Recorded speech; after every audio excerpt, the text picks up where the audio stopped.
Hello, hello, hello. Welcome to Royal Sussex Live. Welcome, one and all. Thank you so much for being here. Kind of snuck up on you, didn't I?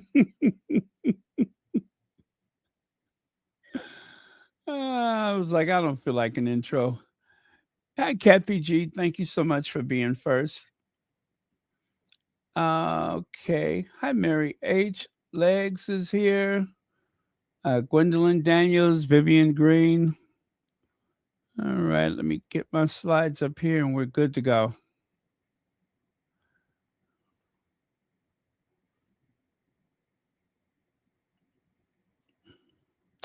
With all my heart, I love you, baby. Stay right here, and I will see my arms.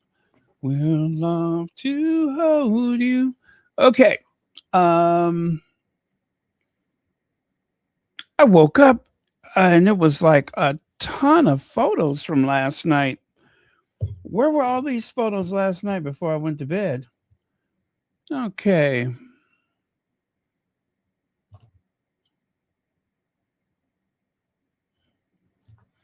All right, slides. There we go. Is that right, Cookie Queen? No, it should be Cookie Queens. Oh, now see, because I didn't make that plural, it make it seem as though I'm saying Meghan is a cookie queen. Oh well, I'll fix it later. All right. Just like I did not fix the one from yesterday, remember? I still haven't fixed that one yet. See there? Harry and Meghan, Archwell, Productin. Productin. Productin. Y'all know what it is. Oh well, I'll fix it later. Oh my goodness. Did we get slammed with some snow last night? Well, it snowed pretty much all day, I think. Big, light, flaky snowflakes. Beautiful. It looks so beautiful outside. And of course, this is how the Chicago girls do it. You have to get that really huge coat. Although, you know what? Um, I can see someone, whoever made this, made a mistake. We don't have Ralph's in Chicago. That's a California thing. Ralph's Coffee. Yeah, that sounds so very California. Oh, well, maybe there is a Ralph's in Chicago and I just don't know it. But doubtful, very doubtful. And here we go again, you guys. Here we go again. Now, if you can't tell, that is an AI photo, but you know what they're trying to say. I mean, look at there. There's one package of those paper towels that is levitating. Oh, but nice try. But I tell you, AI is really they have a lot of work to do. AI is not there yet. Although every day they get better, but AI just does not seem to know what to do with hands. They just don't know how hands work. Um, but it's getting better. I mean, it's not perfect though. And then, of course, the hoarding. The hoarding. People, did you guys see the video where the lady was in the store in Texas and she asked the guy to grab the water for her?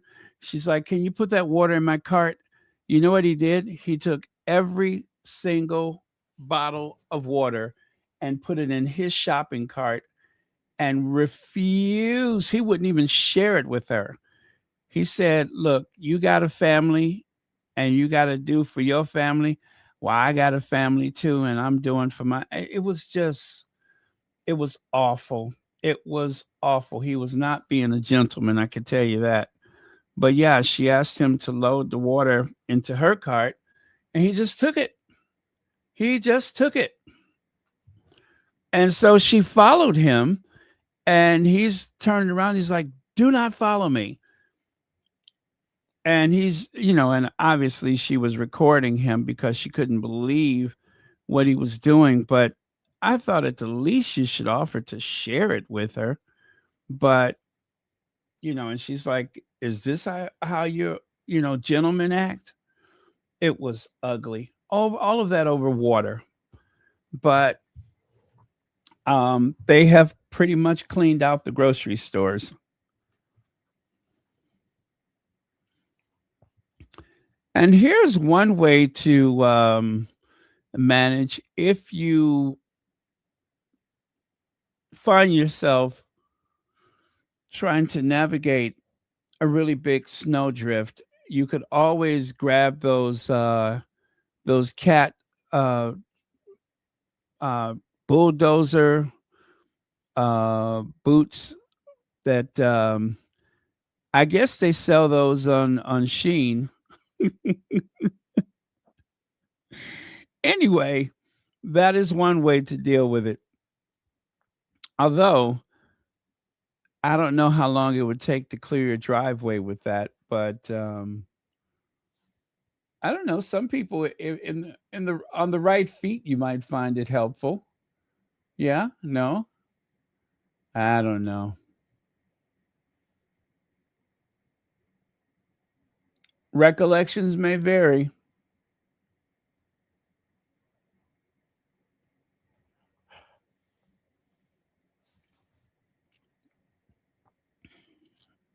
And of course, they said someone saw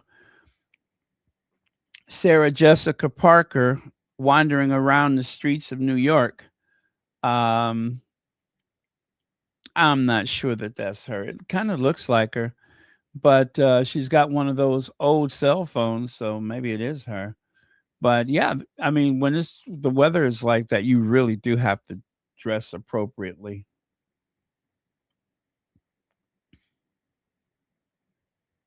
Yeah, that's her. The what is it? SJP, Sarah Jessica Parker. Oh, you like those boots? Yeah, I think they're kind of cute. And of course, they say that oh my goodness, I think they said it was like 1 million people were without power. I mean, take a look at that. That is the path of the storm. And the very tail end, well, not the tail end, but the very top of the storm went across my area, as you can see up there at the top of the storm. That would have included Toronto as well. I think Toronto got hit also. So yeah, it's been quite a day. Have you ever seen a dog walking with those boots on? The dogs just do not like things on their feet. They are not comfortable with the boots. And sometimes they walk like they are trying to step over something. It is hilarious to see a dog walking with those little booties on.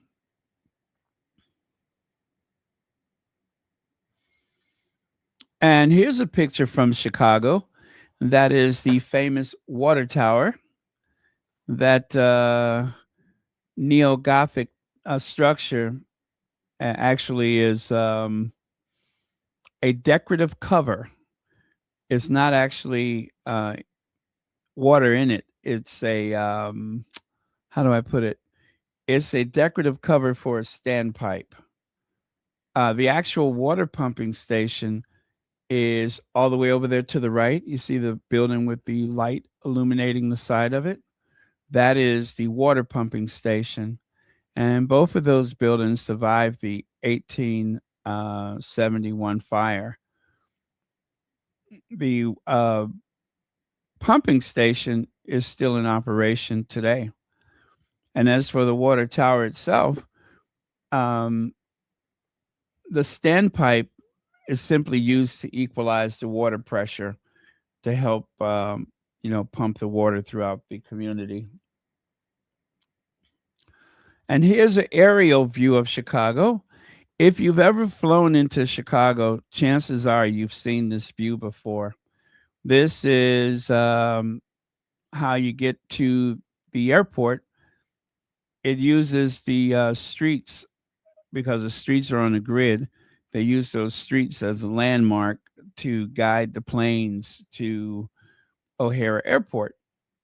And this is the view that you get of the city when you. This is something I'd love to see when I'm away from home and I go back to Chicago and the plane fly out over Lake Michigan and then does that loop around and head toward the airport. Um, Seems like no matter which direction you're coming from, you always end up over Lake Michigan. But yeah, there's Chicago, frozen, frozen with all of this icy weather. And you see there, this is the amount of inches of snow. It is so random, isn't it? You can see the white is zero snow, right? And then the light blue, as it gets darker, that is showing you like certain bands of weather. Now, if you look at where it says Chicago, see the yellow up there at the top? We got like 10 inches of snow, 10 and a half inches of snow by the lake shore. And then further away from the lake, where it goes from gold to yellow, that is like 8.8 inches of snow. That is what they call the lake effect snow. The weather is actually sometimes, well, it's dictated by a lot of things, including the lake. The temperature of the lake can actually create more snow. And so you can actually drive to the suburbs sometimes and they don't even have any snow. And because you're by the lake, you get like inches of snow just because of your proximity to the lake shore, which is so weird. But yeah. Um, and then you can see further away, they got like 10 inches of snow. So yeah, it was really a trippy day today. But it did not prevent people from going out there to protest. As you can see in Chicago, they had protests about everything to do with ICE, Minnesota, all of that stuff. And there are our heroes right there. That is one of 300 snowplows. I thought it was 200. It's actually 300 snowplows. 300 snowplows doing those round the clock. Uh, well, of course, you don't get to work 12 hours. I mean, 24 hours, but the trucks are out there around the clock. See there, we're closely monitoring an expected snowfall. Our plows and salt trucks will be out in full force, but please be careful if you have to drive. So yeah, just the brought the any prediction of snow and they're out there. But yeah, that's what they do. You see there, they're shoveling up the salt. They have little mountains of salt around the city, these huge mounds of salt, and they pour them in the back of those trucks. And then the trucks go out and handle the streets. So in Tennessee, 300,000 customers in Tennessee without power. Look at that. It looks like a horror movie, doesn't it? It looks like a Godzilla just went stomping through there and just knocked all of the utility poles down.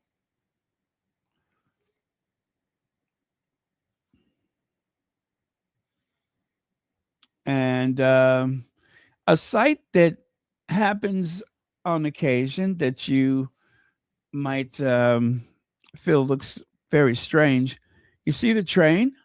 The train is going across the rail tracks. The rail tracks are actually on fire, and that is deliberate to keep the tracks from freezing so that the switching equipment will not freeze.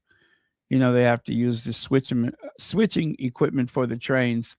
The only way to make sure that it doesn't fail is they use kerosene and light those tracks on fire, and that is supposed to be a good thing. It seems kind of weird, but yeah, those tracks are actually burning right now just to keep them from freezing. And of course, on the left side, that is another aerial view of Chicago. This is a view from the south to the north. The other one was from the north to the south.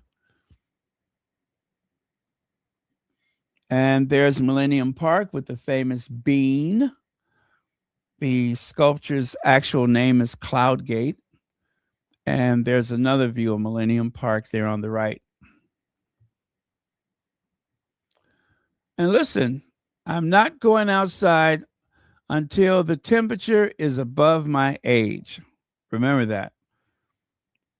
The best way to decide whether or not you're going to go out is to try to make sure that the temperature is above your age. And then that way, at least it's, well, I mean, for some people, the temperature may be 70 degrees or more, right? Could be 70 degrees or more.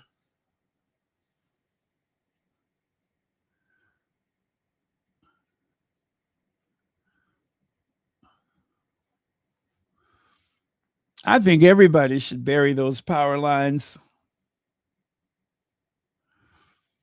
because when those ice storms come, I mean, what are they going to do? They really should. They really, really should.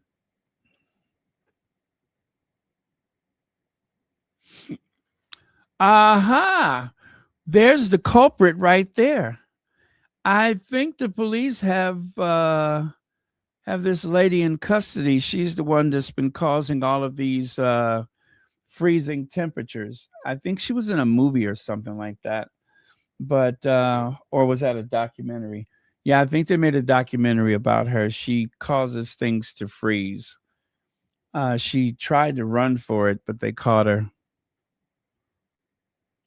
They better be careful, though. She could turn them into a popsicle. So, you guys, the producers. God, do we love the producers? Harry and Meghan, they are Hollywood producers. And of course, Sundance held the premiere of Cookie Queens, the world premiere of Cookie Queens at the Sundance Film Festival. There are the Cookie Queens right there. You know what? Those kids have grown up a bit since they filmed this, right? Haven't they? Because they seem so young there. I mean, they're still kids, but anyway, there's Meghan. You may have seen a couple of these photos from yesterday. And there's Meghan greeting the families.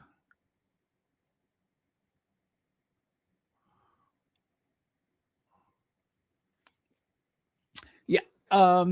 So the lady in the center, she's the one who, I believe she was the director. Yeah, I believe she was the director. Oh boy, let me get the names. Alyssa Namias. Yeah, that's her name, Alyssa Namias.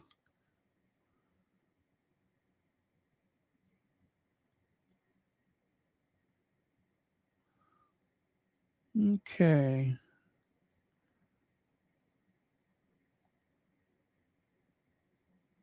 Yeah, she's a director.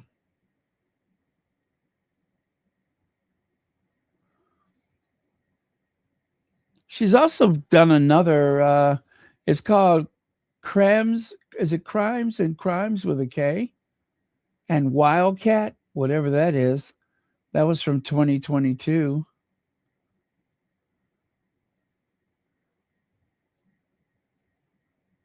Anyway, so they say she's good, so I have to try to see some of her work. I have to try to see some of her work. Um,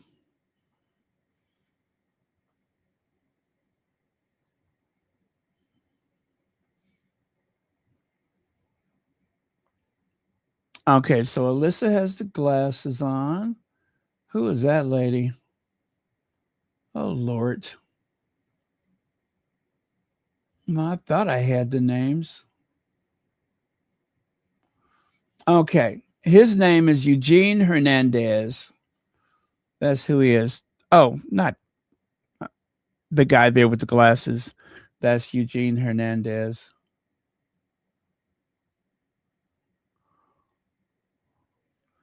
And that lady right there, you know who she is?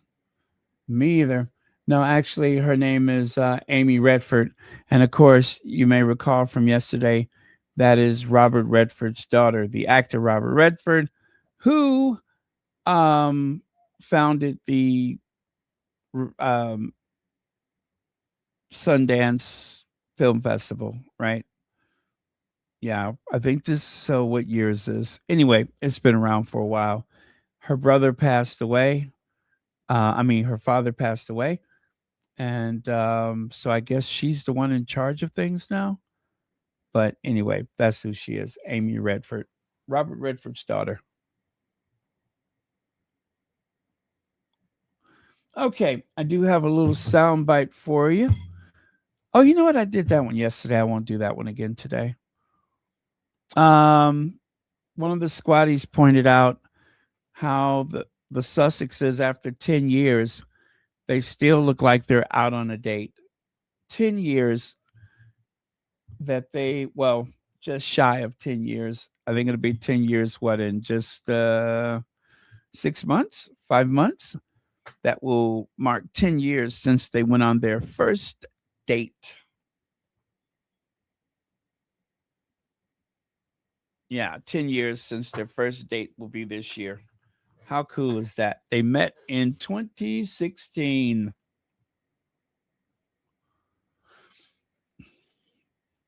Look at there. So happy together. So happy together. Da da da da da da da da da da da da da da. Look at there. They're just so happy together.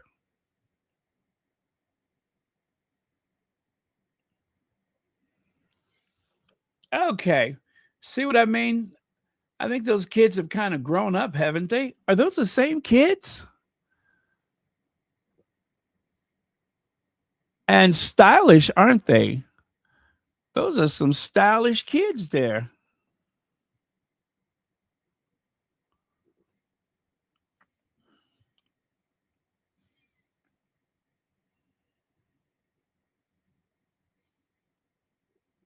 Yep. Okay. Did I do that one twice?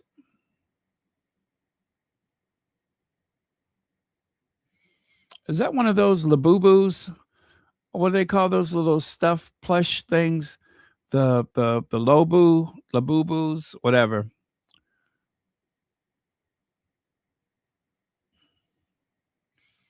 Now the lady in black there on the left, I don't know who she is.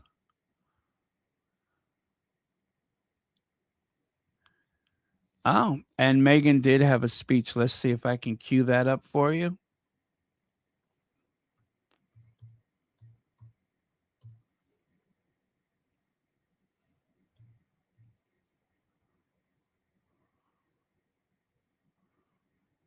Okay, let me try that again.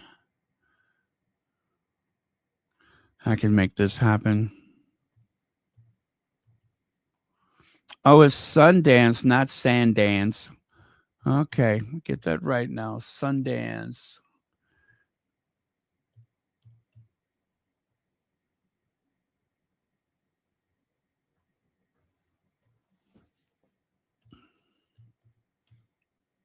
Okay, Megan's speech coming up.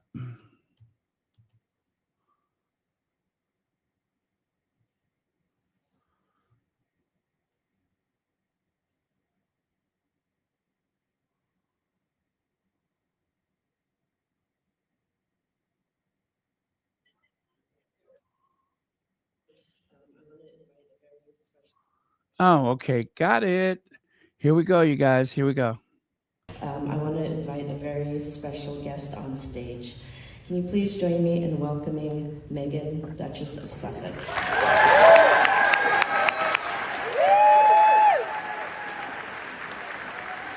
Good morning, everybody. Thank you guys so much for being here bright and early. I know some of you probably had late nights last night, so extra thanks for the effort. Nothing that a little cookies and coffee can't help. Look, my husband and I and our 12 Productions, we are so proud and privileged to be able to support and uplift Cookie Queens. This film, yes, is probably the cutest at the festival, but I'm also going to go out on a limb and say it is one of the most powerful and meaningful depictions of something that is an American tradition and rooted in nostalgia, but is now put through this lens from the incredible creative vision of Alyssa to show something modernized about the girlhood experience and all the layers and complexity that come with that. So yes, it's cute, and yes, these young ladies are fantastic and adorable, but they are also layered, beautiful girls who are about to become very strong leaders and young women. So thank you for supporting that.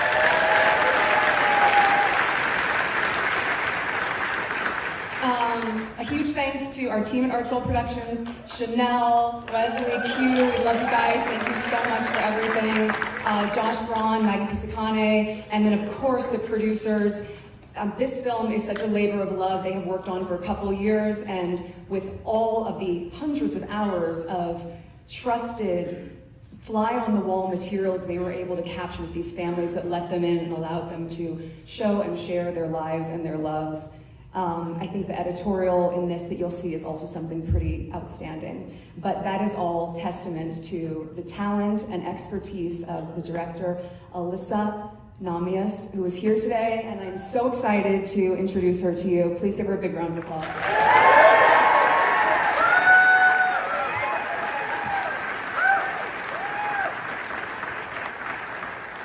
Hello, Sundance.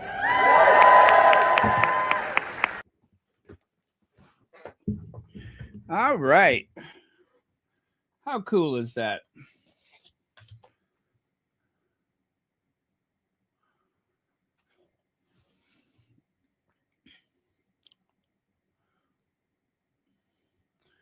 And some more meeting and greeting. Very nice. I'm loving that trench coat, the blue trench coat. I am loving that. And I know that someone's up late right now at Forest Lodge ordering one as we speak. Well, they're up early, should I say. Yeah, they have their credit card out as we speak so that they can get their own blue trench coat. Very cool. I love that color. Okay. And that's a cool look for the Duchess of Sussex. Got the flared bottom on. And whatever kind of sweater that is. I didn't see any of the what she wore today.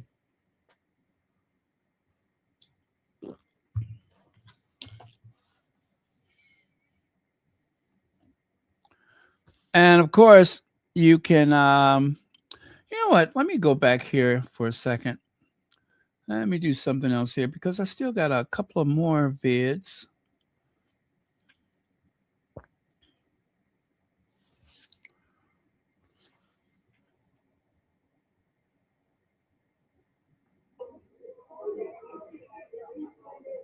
Okay, let me try this one first.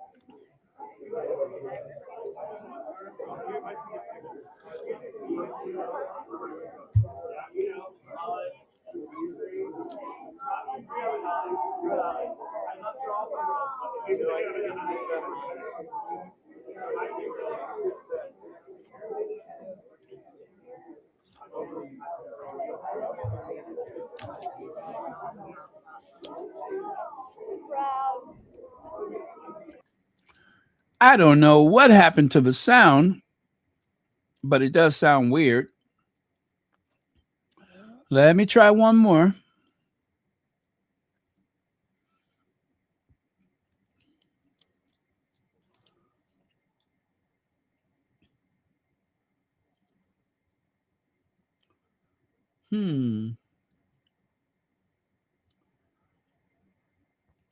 Okay, I think I've done that one already. Or have I? Let's see.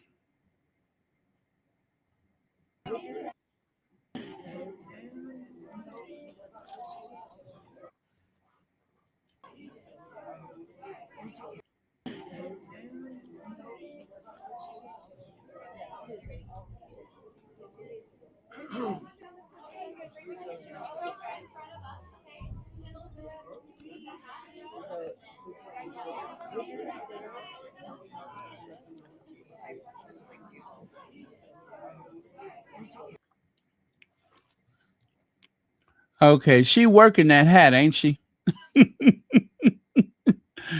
Let's do one more, I think, and then we'll go on.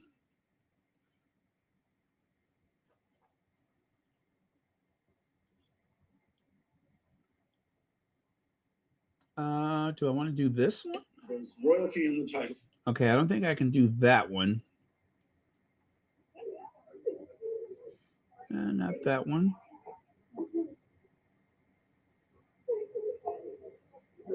From the get-go. It really embeds such great values from the get-go. I was Girl Scout, my mom was my troop leader, and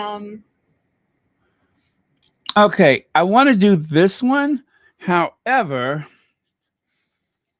that one is for a okay, I know what I would do.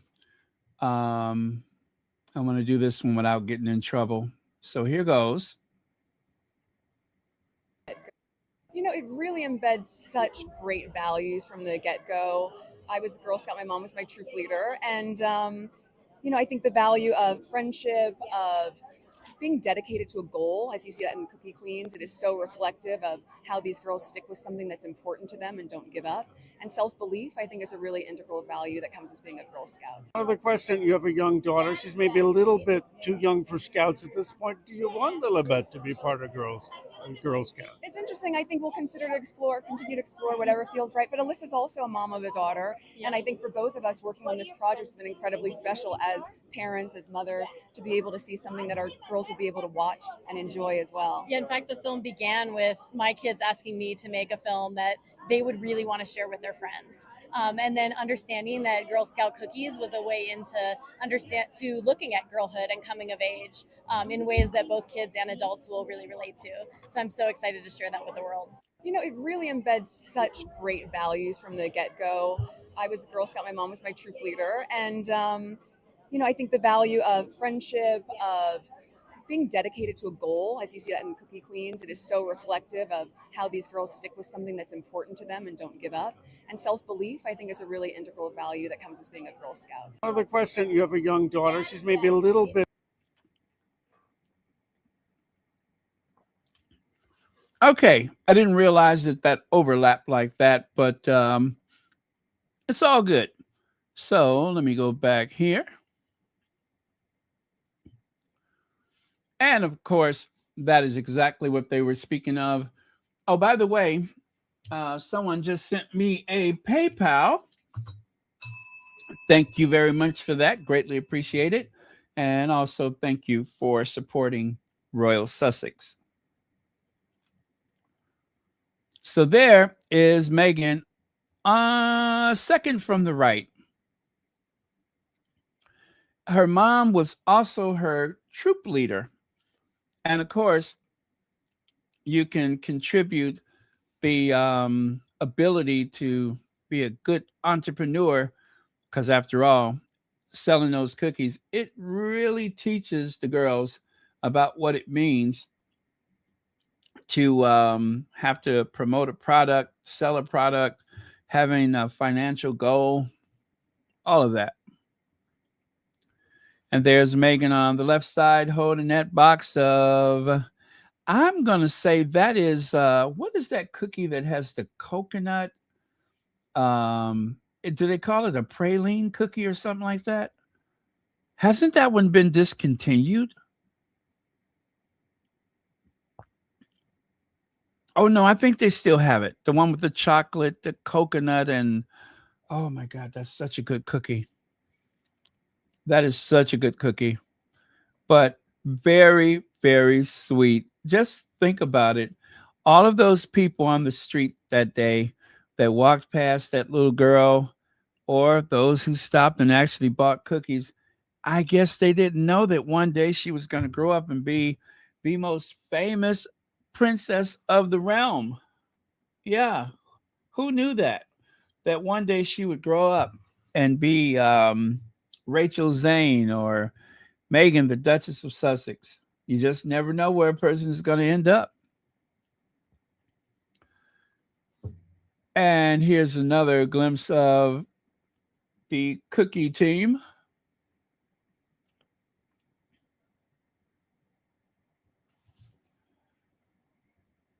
Please look at there. Poor guys coming out of the grocery store and they got them blocked. That's how you sell cookies. You block them. You hem them up. You know what I'm saying? Very effective. Very effective. You don't let them just walk past. You what do you call it? You want to use a pincer motion, is like they call it in the military. It's a pincer strategy. You want to make sure that you have them blocked on both sides, and then you slowly start to squeeze. The next thing you know, you've sold several boxes of cookies that they didn't even want. So very shrewd. Those kids are brilliant. Elaine Parker, thank you so much for 52 months membership. Is my math correct? Is that 4 years and 4 months? Thank you so much for that. And as always, thank you for supporting Royal Sussex. Yes, those girls are sharp, aren't they? I mean, the way that they got this guy blocked, and they didn't even have to trip him. But I'm sure that was next. Oh, okay. Oh my goodness. Well, thank you again for another PayPal. I see there's some messages attached to it. I won't read them out loud, but thank you so much for that.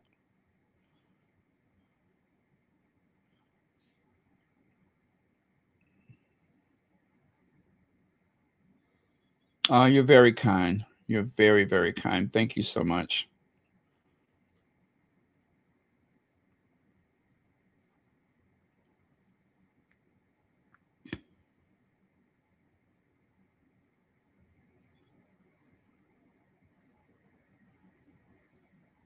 Okay.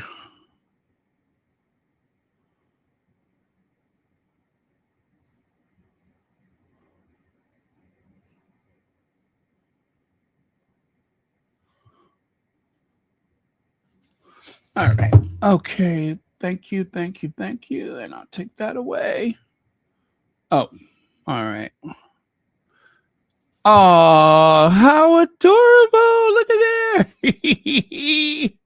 How cute. Aren't they adorable?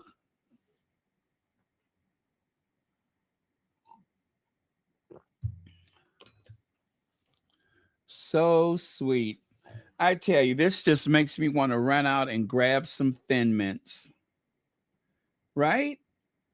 I I have suddenly got a taste for Thin Mints. I love Thin Mints. I think that's Megan's favorite too.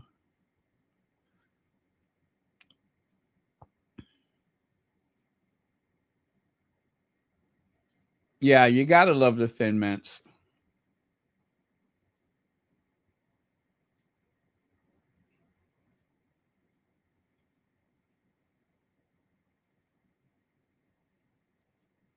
Okay.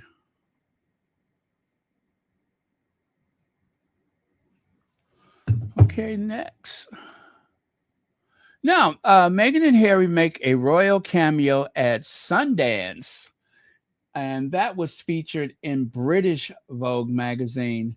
It says Meghan, the Duchess of actually it says Meghan Markle. Meghan, the Duchess of Sussex, and Prince Harry made a surprise appearance yesterday at the Sundance Film Festival, attending the premiere of Cookie Queens, the new documentary on which they served as executive producers. I love that.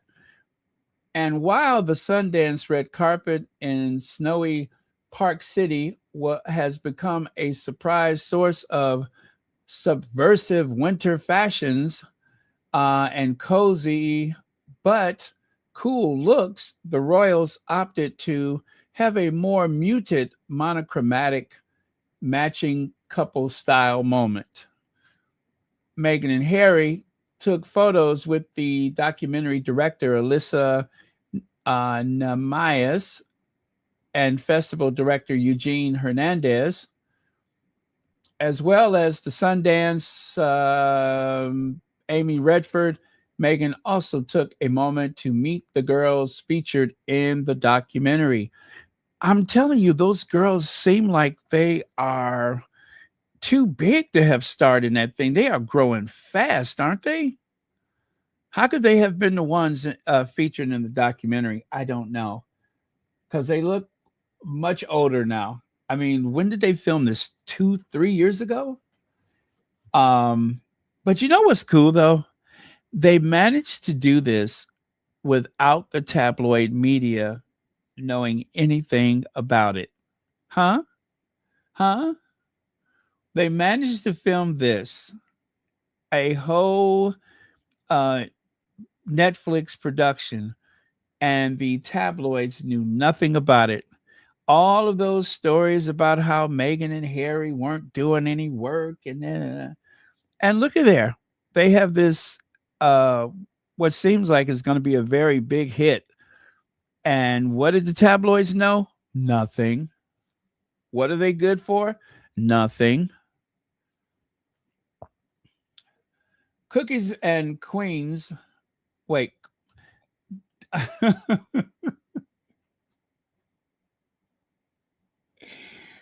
Where's Cookies and Creams? Cookies and Creams. I am getting upset with you right now because I cannot say this right. Cookies. Oh, Cookie Queen. Oh my God, this is awful. Cookie Queens. I'm looking at it and I'm still saying Cookies and Cream.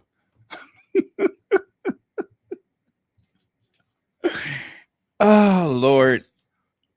Anyway, CQ is set during the Girl Scout cookie season, following 4 tenacious girls, Ara, Olive, Nikki, and Shannon Elizabeth, as they battle to be the top-selling CQs. Sundance programmer Stephanie Owens called it a sparkling film that shows us the girls' charm and unsuspecting sharp business tactics. You know what?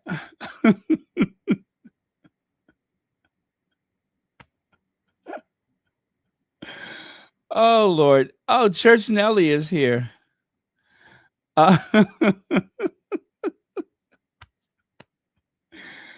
Oh Lord, this is not good. It's Cookie Queens, not Cookies and Creams. Oh my Jesus, I can't take it. Oh, I've developed a complex now. That's what's happening. I have developed a bit of a complex. And every time I look at it, it is just going to go south. But I tell you what, it might not be great, but at least I'm not doing this. You'll face the daily challenge of finding the balance between profitability and having a positive impact. Leaders, you'll face the daily challenge of finding the balance between profitability and having a positive impact.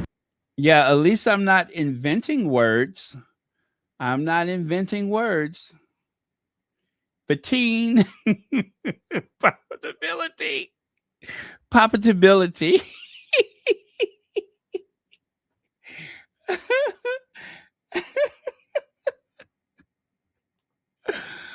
Oh. You'll face the daily challenge at finding the balance between profitability and having a positive impact.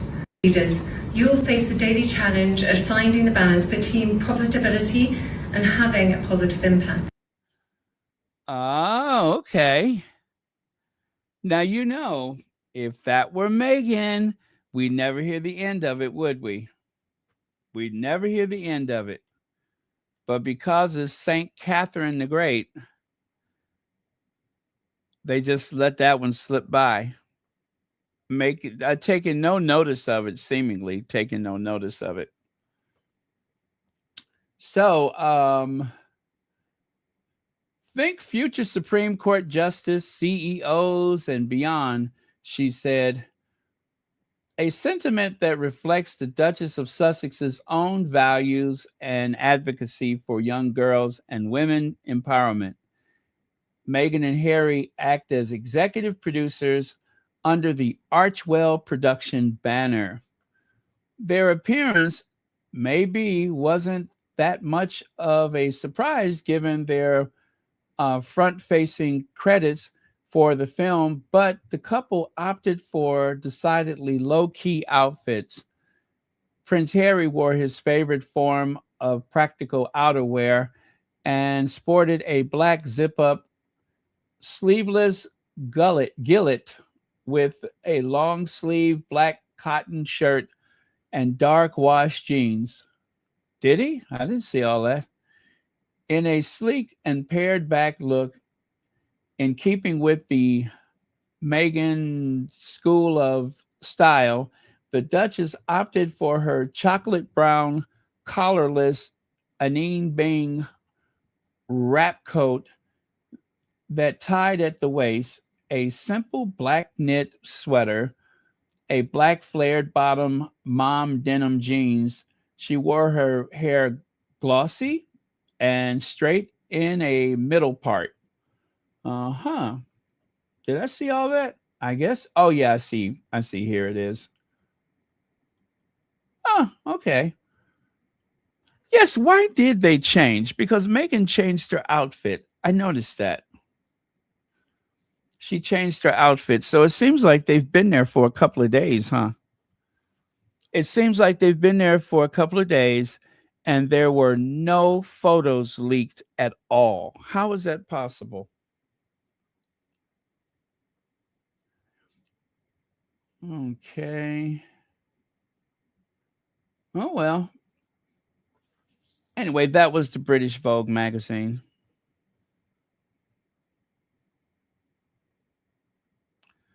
And then take a look here. Meghan, Duchess of Sussex, on backing the Sundance documentary Cookie Queens and what being a Girl Scout taught her about business. Well, this is part of a much longer article. And I suppose I'll just give you the link to the article. It's in the Australian Variety. I'm going to put the link at the top of the chat right now before I forget. So if you want to see the entire article, there it is. Let's see here.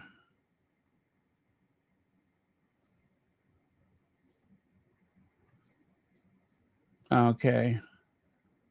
And yes, it opens up to the article. So that's a good link.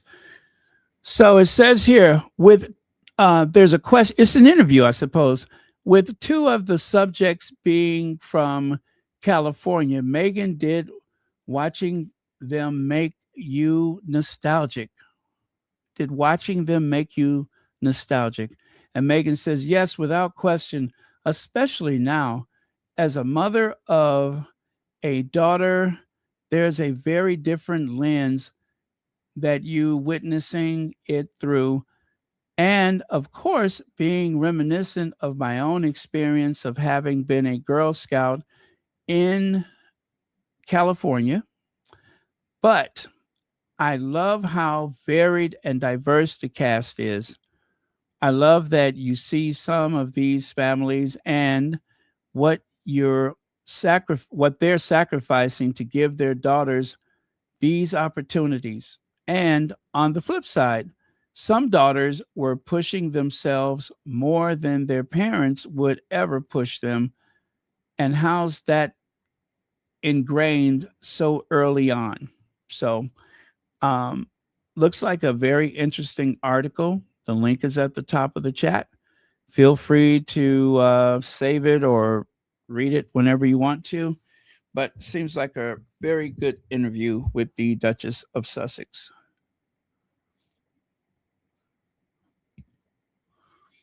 Okay. My decision to tell this story entirely in present tense without any interview required me and my DP, Antonio Cisneros, to be especially patient, adaptable, and attuned to the girls as we filmed. And that is from Alyssa Nemias. And of course, she was the director, and these are the executive producers. You hear that? Executive producers. Harry and Meghan, the Duke and Duchess of Sussex. They're executive producers. So I'm going to look at some of your comments, and then we're going to go on to another topic. Okay. Huh. Not much here, huh?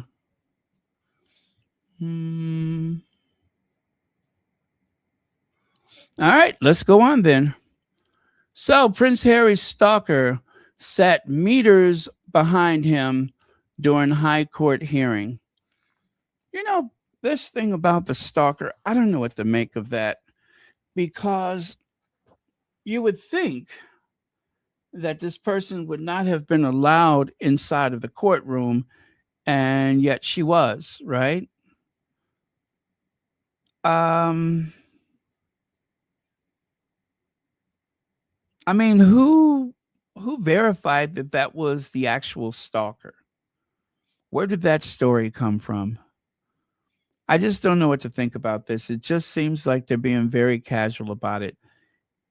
How do they know the difference between this person being a fan and this person being a potential threat? Maybe it's something that we're not meant to know. I don't know, but it just seems odd to me that they would see this person as a threat, and yet they are allowed whatever access. I don't know what to make of that. I really don't know what to make of that. Now, if she would have shown up at the film festival, I'd be like, okay, take her down. You know what I'm saying? Tackle her or something. But no, I'm just kidding about that. I don't know what to make of it. I mean, either there's a problem or they're not. What constitutes a stalker compared to someone just being a fan?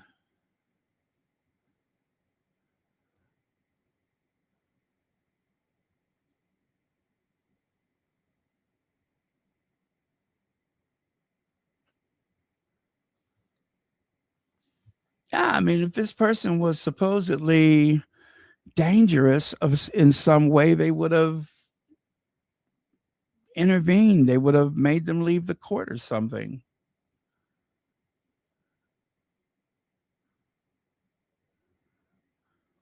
And there's got to be security going into the court, right?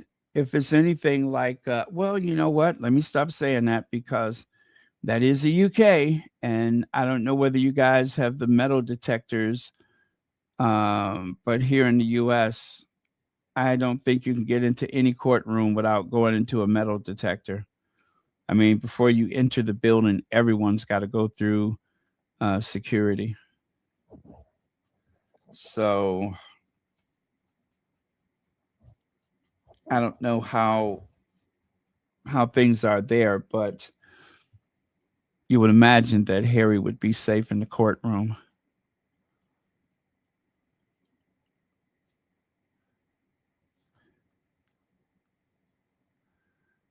Okay.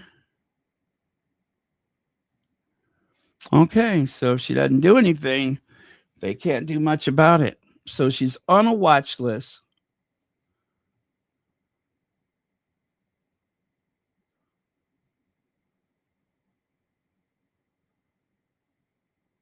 Now, that's a good question. Is that person being funded? Yes. Is that person being funded? Does make you wonder, doesn't it?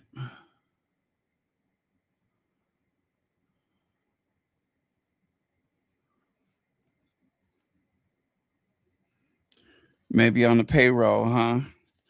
A Rotorat payroll.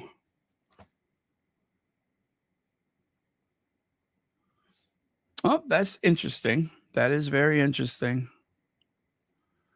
So, why the Daily Mail is very nervous right now, and it's not what you think. Let me explain what's actually happening right now, because this story is way bigger than celebrity gossip.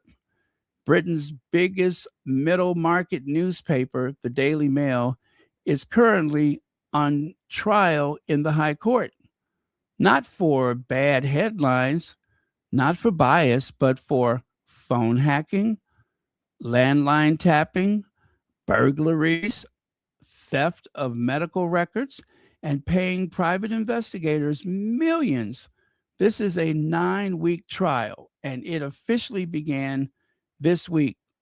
Now, pause there. Okay. So, there's more to this. Wait, where is it?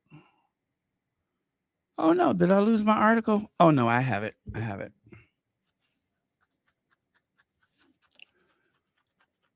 Because while most headlines are obsessing over Prince Harry getting emotional in the witness box, what's really happening is something much more dangerous for the Mail. The pressure isn't just coming from the court, it's coming from the city and from their own bankers. NatWest, yes. NatWest, yes. NatWest is the Mail's long-standing lender. They're also the key financial backer behind the Mail's bid to buy the Telegraph. And here's the problem for the Mail. NatWest has the power to pull the plug.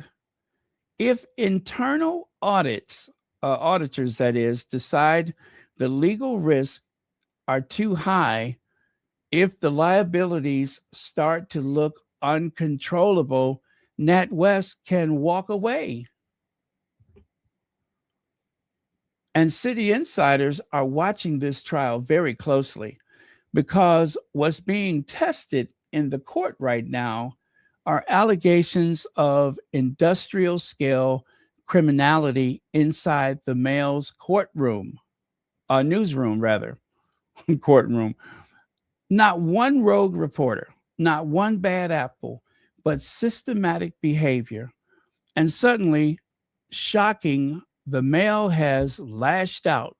On January 8th, right in the middle of the legal storm, the Mail runs a full-blown attack on NatWest. 2 pages, big headlines, NatWest dirty money farce. They dredge up a 5-year-old case where NatWest paid a record fine for accepting criminal proceeds. Ask yourself, why now? Because pressure makes people sloppy. And here's where it gets serious. In the ongoing case brought by Prince Harry, Baroness Doreen Lawrence, whose son Stephen Lawrence was murdered in a racist attack, Elton John, Elizabeth Hurley, and others. More than $3 million in payments from the Mail to private investigators has already been disclosed. That's not speculation, that's evidence. Now, looming over all of this is the Mail's biggest gamble ever. DMGT, the Mail's parent company, has agreed to buy the Telegraph Group, 400 million pounds up front and another 100 million pounds within 2 years. But this deal has to pass. It has to pass due diligence, city lawyers, accountants, regulators, and public interest scrutiny. And none of those people like criminal allegations mid-acquisition.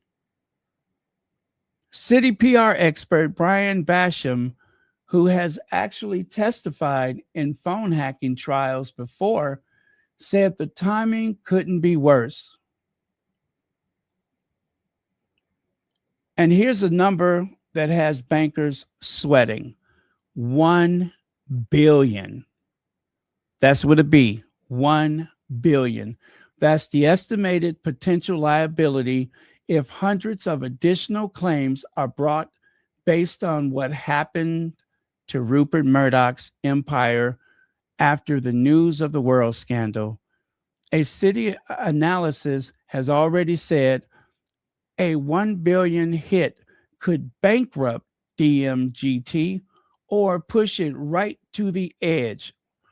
And remember, this trial only involves 7 test cases. 7. But more than 400 potential victims have already been identified by lawyers. Hundreds more are waiting. This is exactly how the Murdoch scandal unfolded: slow, relentless, financially devastating. And here's the final piece people are missing. Banks like NatWest don't like to do diligence once. They don't just do due diligence once. They must continually monitor their clients, which means this trial, the evidence, the testimony, the verdict, all of it matters. So when you see the Mail attacking Prince Harry, attacking witnesses, attacking campaigners, understand this. This isn't confidence. This is deflection, because the real audience they're worried about isn't Twitter. It isn't TikTok. It isn't even the public. It's the people holding the purse strings. And those people are watching very, very closely. What a great article, right? That is a great article. And that article comes from, what's her name up there at the top? Elizabeth Salaru. Yeah, Elizabeth Salaru. Why the Daily Mail should be worried. They should be very nervous. I mean, this could bankrupt them. This could bankrupt Lord Nappyhead. Could you imagine what's going to happen if Lord Nappyhead is bankrupt? Or at least his company. He won't be able to get any more hair gel. That's it. No more, what do you call it, activator for his relaxer, for his S-curl. All of that ends. And then what is Lord Nappyhead going to do?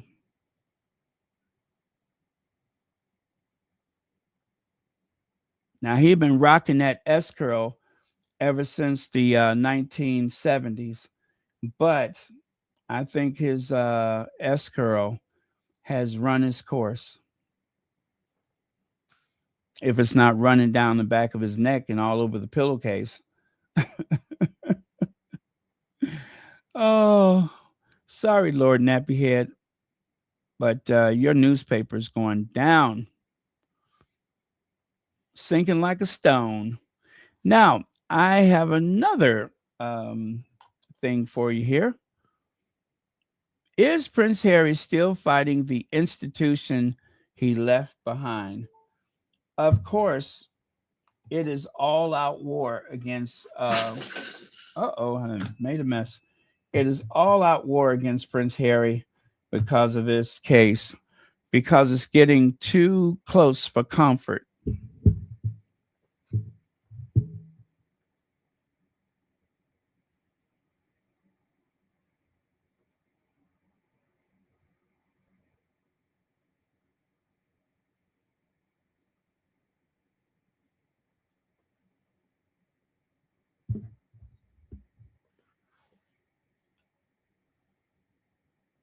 Okay, here goes. We anticipated he would say things about the royal family, things about the institution that frustrated him. And we've heard all of that play out because he said again, it was always the never complain, never explain mantra. I was dissuaded from it.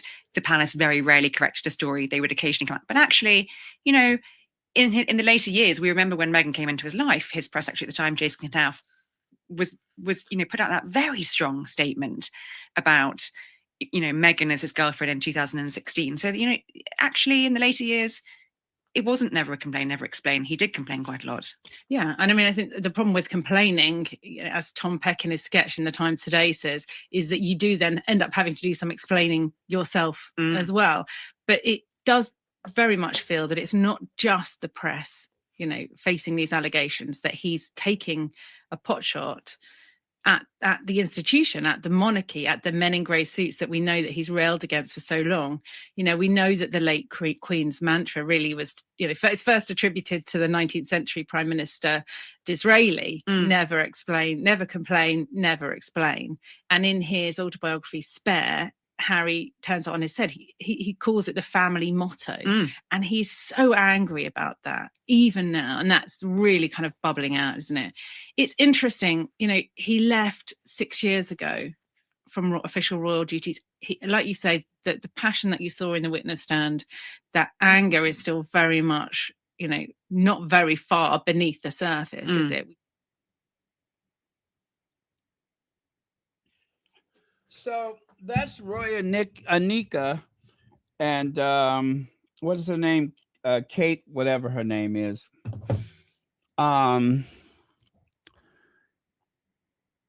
You guys, it is really no way that this ever stops, because they put a couple of very credible looking people like that, the gatekeepers. They put them in front of a camera. There's not a big audience for this type of thing, but it's all part of a much larger strategy to confuse people, to give, instead of allowing people to think for themselves, they make sure that people are overwhelmed with answers that sound logical. They suggest things that supposedly make sense to some people. Never complain, never explain. Harry said that he was discouraged from complaining. Well, that is true. But yet Harry had his press secretary issue a strongly worded message about his then girlfriend, or whatever, his fiance girlfriend. Okay, fine. Yes, he did do that. But William has either sued or threatened to sue several times. The difference between when Harry stands up for his wife and William stands up for his wife is that William has a whole institution, a whole government, a fleet of ships, the British intelligence. He's got all types of things backing him up. He has the diplomatic corps backing him up. And even when Harry was still officially a working royal, he never had that. The best that they could tell him is just give it time. We all go through it.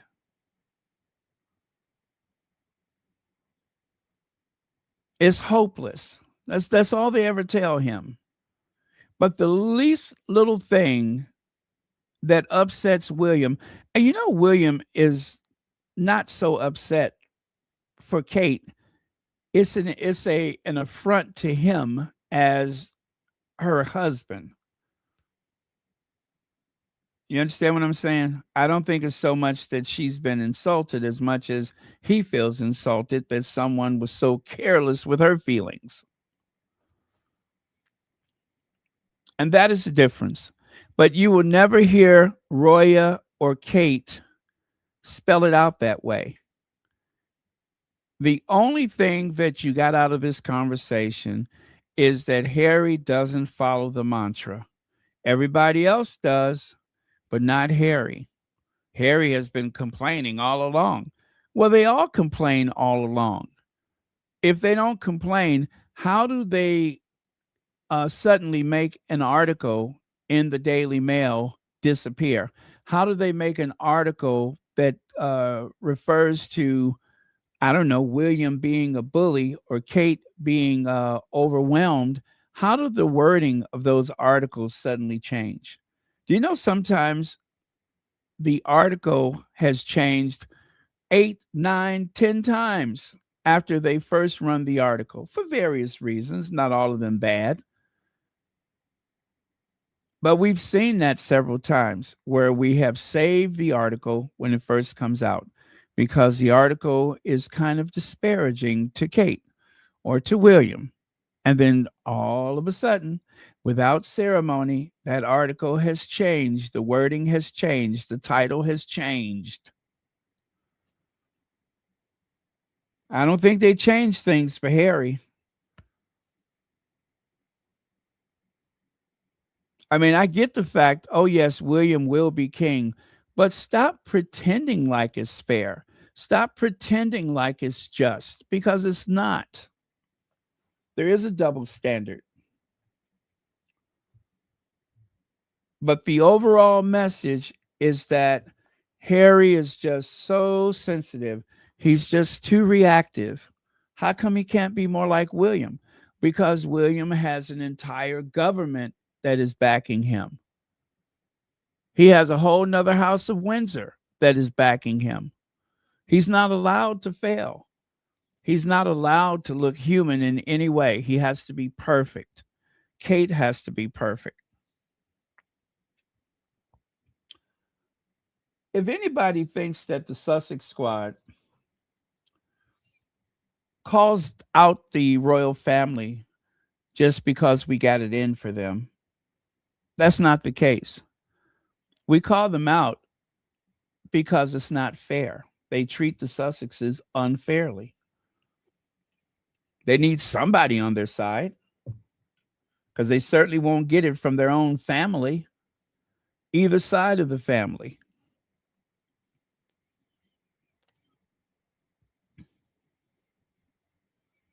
I didn't know that if your brother is more talented, more likable, more athletic, that you're supposed to do everything you can to tear him down.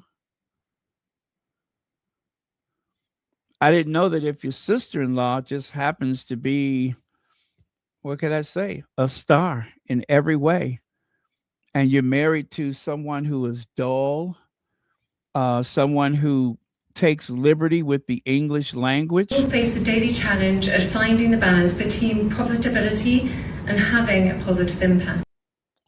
Yeah, I didn't know that if you're married to somebody, shall we say, not suitable for the role, that you're supposed to take it out on your brother and your sister-in-law. I didn't know that that was a thing. I know now. I know now. Just because you waited 10 years to get married, does that mean that Harry has to wait 10 years? Who does that? As a matter of fact, who waits 10 years? Who would wait 10 years? Who would stick around and wait 10 years for someone who's not all that special themselves? Who would wait for that? Huh? Who waits for that? Leaders, you'll face the daily challenge at finding the balance between profitability and having a positive impact. Oh, yeah, that's who. That's who. This hostility that has come from Kensington Palace is simply because they are unfit for their roles, whether it's the one born into it or the one who waited 10 years to marry into it. They are a disaster. And the only way that they can stand tall is by pushing, poking, prodding, whatever you want to call it. They have to pull down Harry and Meghan so that they can seem tall, so that they can seem perfect when they're anything but. Which, of course, reasonably, you don't want anybody to be perfect, but they're not even adequate. They're protected. And that's the difference. They're not special. They're protected. They're not talented. They're just simply protected. They have the protection of the tabloid media. And in order to make sure that they don't ever look bad, they just use the art of deflection. There's nothing to go back to. I don't even know why they keep saying, they're coming back. There's nothing to go back to. There's nothing waiting for them but more of the same. But they don't even want the Sussexes to visit because it reminds people how inadequate they are.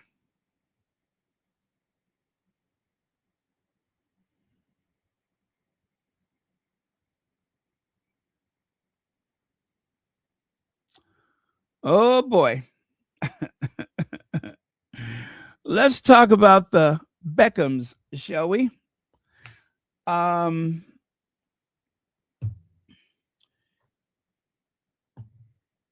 David Beckham, Victoria Beckham, they have the press eating out of their hands, right? But not everybody is buying it. And this creepy old man who looks like he can't wait to give himself an enema, he had a thing or two to say about them. Let me cue it up for you.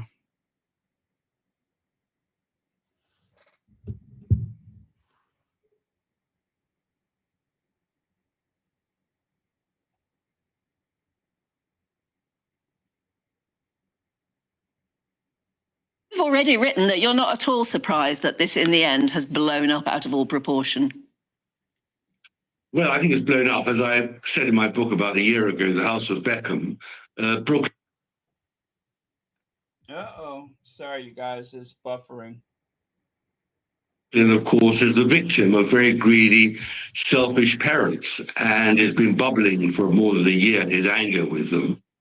And I think it was inevitable there will be a huge explosion, and I think there's a lot more to come. And you might say, so what? But the point is the Beckhams are, for some people, national treasures. For other people, a despicable, self-seeking brand and couple who's only sought to exploit their children and themselves. But I think they say a lot about Britain today, that they are so famous and so covered. I suppose, I mean, to a certain extent, the Beckham children, obviously Brooklyn the first, has grown up knowing nothing else than being in an incredibly famous family who seem to live their lives through Instagram. Well, they've lived their life through the media, but quite deliberately, because David and Victoria use their children constantly to promote themselves and their brand, and profited from it enormously. Victoria constantly took Brooklyn out of school to come walk down the red carpet with him, or to appear in Hollywood parties or wherever. And so the boy hasn't, or the man now, hasn't had an education at all. And that's the same for the other three children. I mean, you're talking about a mercilessly ruthless couple who have made the brand the source of their huge fortune. And the four children have been part of the brand. And what Brooklyn really... I was going to say, I think hearing you say that will upset a lot of people who really did believe and maybe still want to, that they are the perfect British family. I mean, they're just nice people. Well, exactly. I think that's the point of my book. I show that they're not nice people whatsoever, and that they've pulled off an extraordinary delusion over the British public with the help of the media, with the help, obviously, of Netflix in their series, that they were a happy family, where in fact, I think very, very often, the family have been completely traduced in the hope by the Beckhams of making a fortune posing as a happy family. But the truth is, it was a sham. The truth is that Brooklyn has revolted against the sham. He said he can't put up with the sham anymore. And that, I think, is very, very pertinent. And it is a very sorry state for the Beckhams, but I think a great day for Brooklyn. I think any man who strikes out for himself in these circumstances is to be praised. You've already written that you're not at all surprised that this, in the end, has blown up out of all proportion. Well, I think it's blown up. As I said in my book about a year ago, The House of Beckham, Brooklyn, of course, is the victim of very greedy, selfish parents, and it's been bubbling for more than a year, his anger with them. Okay. Well, there you go. There you go. It is worse than what we could have even guessed. That is pretty wretched. Poor Brooklyn. Now, the thing that really sticks out for me is when he said that there seems to be a lack of education. I mean, I don't know anything about those kids, but it sounds like Queen Elizabeth, doesn't it? That there was just enough education for her to hold a conversation at a garden party. Enough of an education so that she could speak French in court. But aside from that, no real world education. Maybe a little constitutional stuff, but no science, no math, none of that stuff. So, you're right about that. It is interesting how he selects his targets, right? It's very interesting how he chooses a target to go after. But a lot of it really echoes the royal family. And I think that the Beckhams have really run their household as though they're a family of aristocrats. They have run their household like a family of aristocrats.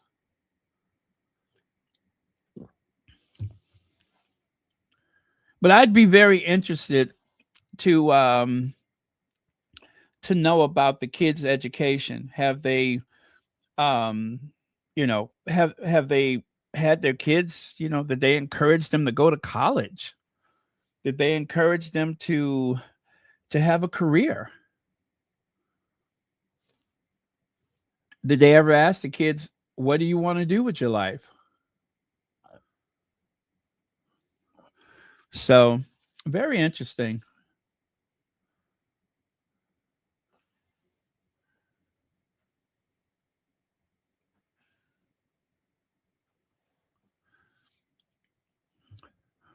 I still say Harry got an army education with classes, etc., at Sandhurst. Oh, okay.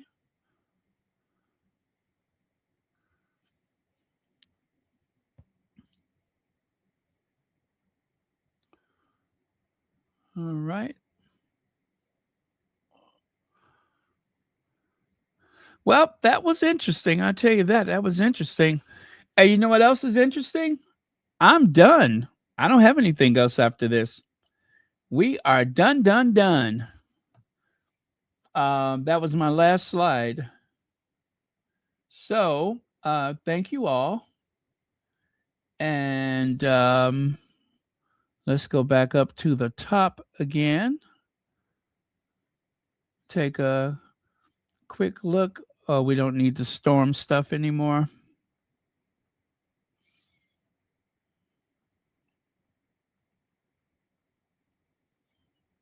Wow, 300,000 in Tennessee without power.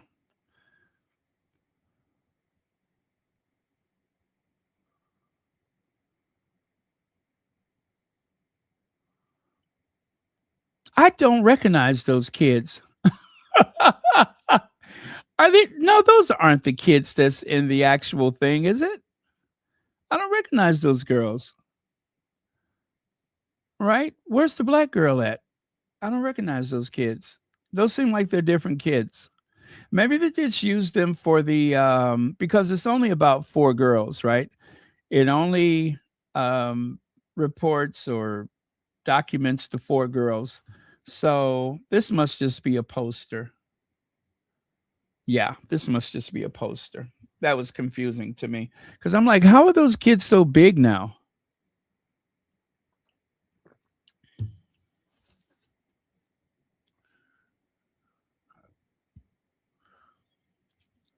Oh, thank you, Legs. I didn't realize that. Legs, you're not in at the film festival, are you? It seems like you've seen it already. Hey, when does it premiere on Netflix? It is going to Netflix, right?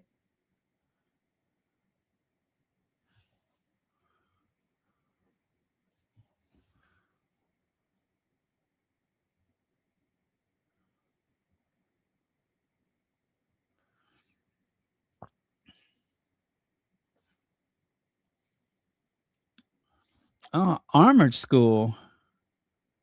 Heaps of necessary skills. Interesting.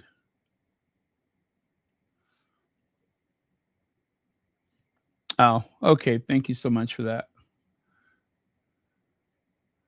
All right, you guys. I guess that's it then. Thank you, Elaine Parker and Church Nelly, for gracing us with your presence.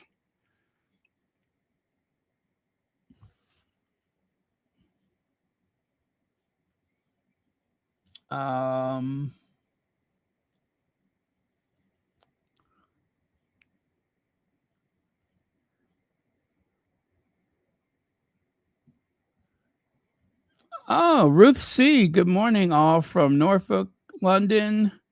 It's 9 a.m. there, huh?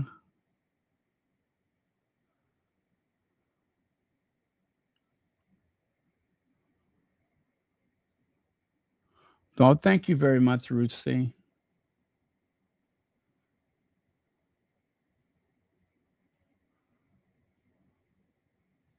Hey, Soul Brother, I didn't know you were here.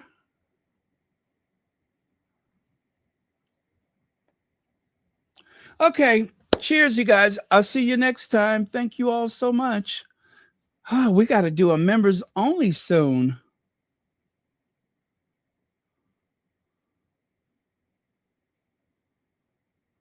Okay.